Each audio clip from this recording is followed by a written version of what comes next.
This is an academic exploration of Hadith number 164 from Sahi Al-Bukhari, which details the ritual of ablution as narrated by Humran, the freed slave of Uthman bin Affan.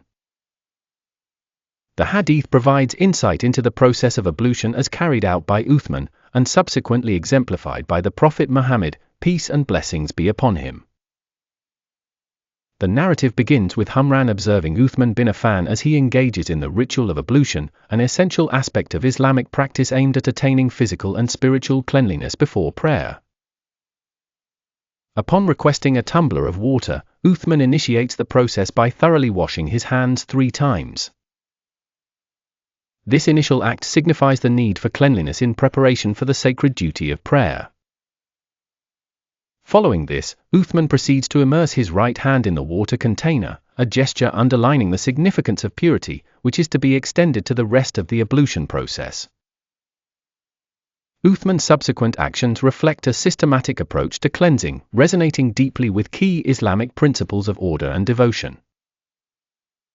He meticulously rinses his mouth, expunging any impurities that may disturb the sanctity of prayer, followed by the washing of his nose, ensuring the removal of pollutants from bodily orifices.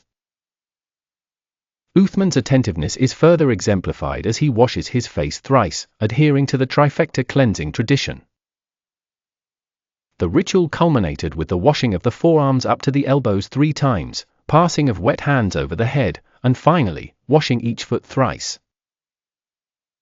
This meticulous sequence reinforces the holistic purity required before engaging in acts of worship. Upon completion of his ablution, Uthman articulates a profound connection to the Sunnah of the Prophet Muhammad, peace and blessings be upon him.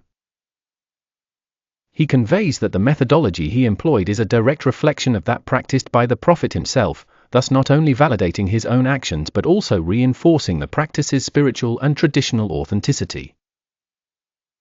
The prophetic endorsement, as quoted by Uthman, adds an additional layer of spiritual incentive, that performing ablution followed by a focused 2-rakat prayer leads to the forgiveness of past sins.